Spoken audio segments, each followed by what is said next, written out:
and welcome to our video today. Now, today we are going to be discussing balancing of chemical equations.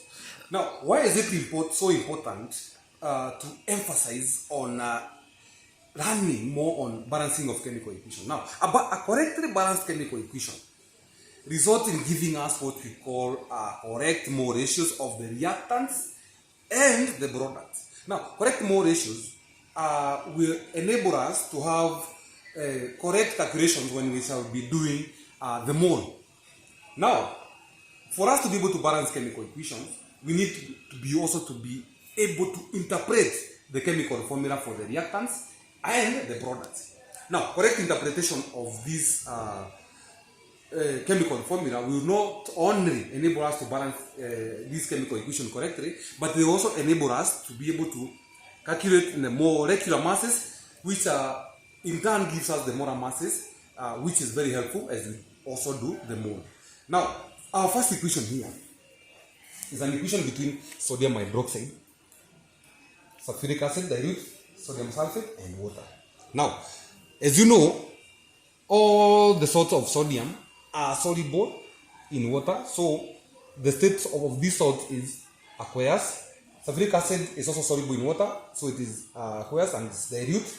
Then we have this sodium sulfate, is a salt of sodium, so it is also aqueous, and then we have water here. Now, for us to be able to interpret these equations here, or to be able to balance this equation here, we must be able to interpret these compounds here. Now, our first compound is sodium hydroxide, and it means that we have one sodium atom, one oxygen and one hydrogen. The second one is sulfuric acid, represented by this mode here. It has got one sulfur atom, two hydrogen and four oxygen.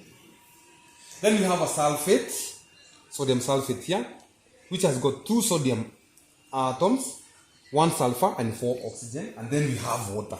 Water has got one oxygen and two hydrogen here. Now, for us to be able to balance this chemical equation, the number of atoms, for example, of sodium, on this side, the total number of sodium atoms on this side, must balance on the total number of atoms on this side of the product. You see the arrow here.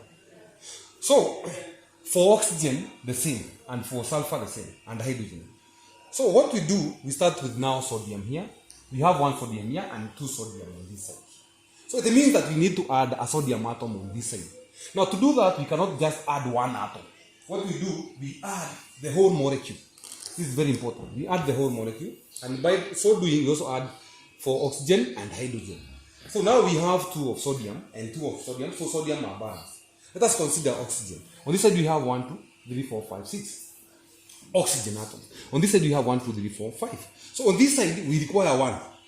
And we cannot add just one atom of sodium. So what we do, we just try to see which molecule is not that complex. In this case, for water, then we try to see if you add a molecule of water, whether the number of oxygen atoms is going to balance. In this case, we have 2, 3, 4, 5, 6, and on that side we have 6. So the number of oxygen atoms are balancing. So in this case, let us look at the number of hydrogen. On that side we have 1, 2, 3, 4. On this side we have 1, 2, 3, 4. So all the number of atoms, different atoms, are balancing on the product and on the reactant side. So what we do now, we just add these integers in front of our molecules here. So we have 1, 2 molecules here. So we just put that 2 there. This side we have 1, we don't put anything. Here we have 1, we don't put anything. Here we have 1, 2. So we put a 2 like this. So you see, now this is a balanced chemical equation. You can also remove these ones. You can remove now. These ones were just meant to help you be able to balance that chemical. So that is a balanced chemical formula. For you to be able to know whether these are either it's an aqueous, the states of these molecules here, you need to use these solubility rules or solubility table. It will guide you on which salt are aqueous, so and so on. Now, we have another equation here. This equation is for, we are heating potassium hydrogen carbonate. It's a solid. We are heating it to produce potassium carbonate, carbon dioxide gas, and water here. Now, just as we have seen from our previous equation, we need to analyze or interpret these molecular chemical formulas. Now, our first one is this. We have 1 potassium, we have atom, 3 carbon, oxygen atoms, and 1 carbon atom. For this one, we have this one here, and now this is the model representing potassium carbonate. We have 2 potassium ions, as you can see. We have oxygen, we have 3 and 1 carbon. Then we have our carbon dioxide here, our carbon 4 oxide. This is a model. We have 2 oxygen atoms, 1 carbon, and then we have our water here. So we have 1 oxygen and 2 hydrogen atoms, like that.